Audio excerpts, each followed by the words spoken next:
All right, Rich, tell us why you think your gin stands apart from others.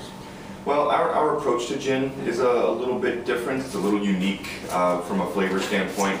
We scale the juniper back just a bit, and that allows the other botanicals to really show through. Very good. There are many big juniper forward gins available. And it's not that we think they're poorly made or there's anything wrong with them. We thought there was a need for a little diversity and a different interpretation of gin, so we have scaled that back, and we were blown away by the results with just simply scaling that juniper back and allowing the others to shine. And it also, I have to give credit to our president and founder, Brett Vanderkamp, who he did write the recipe, and this is the way he believes gin should taste. And that's not to say anything bad about anyone else. That is simply, this is our interpretation of gin. We love it. We drink far too much of it, and the consumer seems to like it as well. So it's been a lot of fun. I know that Justin and I both agree with the scaling the juniper back a bit.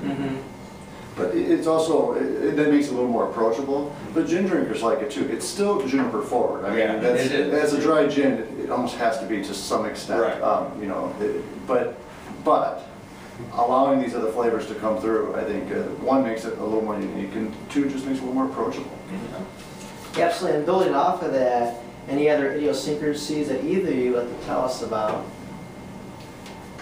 Well, I can talk about a little bit about just distilling gin. It's really probably the most fascinating of the products I distill, because again, there's a dozen different botanicals in here, and the way I do it, which is to steep the botanicals in the distillate and then redistill that, you taste the distillate coming off that still every 10 to 15 minutes, and you're getting a different ratio of flavors, and they come off at different times during the distillation, which makes it interesting, but there's also a challenge to get this consistency, meaning you need to start the distillation and end it at the same time every time. And you can't let yourself get carried away, because sometimes, you know, at the end of the distillation is when I started tasting clove, right? Yep. And you know, if I let it go a little longer, it would still be a fantastic gin. It might just be a little clovey, you know what I mean? So there's a challenge to make sure I want this to be consistent, but it's fascinating to taste the gin as it's coming off. I'm going, oh, there's some citrus, oh, juniper's coming off big here, you know, and you start tasting the cinnamon. There's cinnamon in there, there's nutmeg in there.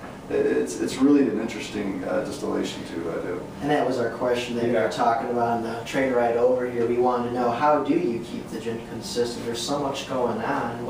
Well, coming from like a laboratory, I keep an extensive notebook on my computer of each distillation. So, you know, it's a temperature for me initially driven thing. You know, I need an overall proof. So, for instance, you know, starting is not really the difficult part. It's finishing it.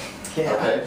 Okay. I mean, making sure I pull the trigger at the right time, and so it's usually a total proof and temperature issue, but also taste. But you know, you know, this is my opportunity to put my fingerprint on this product, and so that's, you know, I have that responsibility, and it's just fun. Yeah. And with that being said, it is a very consistent spirit. Whenever I taste it, it tastes. I don't detect any differences from batch to batch, and I don't believe the marketplace does either, because I've yet to get a negative email or phone call about Knickerbocker. It's always, yeah, it's probably the overall most positively received. I mean, it's pretty, and it's nice to step in and have such a well done recipe to you know. If you hadn't made gin before and having such a good recipe to work with, that's a and it's interesting watching that. I don't know if this falls into an idiosyncrasy or not, but I received an email from someone in Seattle a couple weeks ago that their corner pub had Knickerbocker on the shelf some of the time, but not often enough, and she would like me to get a hold of them to make sure that they have it more often. We're not available in Seattle.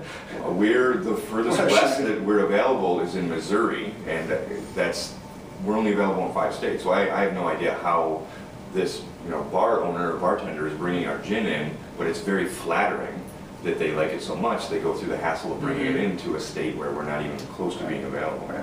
So it's not idiosyncrasy, but it's an interesting story about it. We have a following that's well outside of our region. With this particular product, I mean, you just answered the email from the gentleman in the Los Angeles area, you know, asking. I I was in Detroit visiting family, I had this gin, when are you guys gonna start bringing it out, you know, to California? So, so we're, you know, we're like, whoa, we're stoked.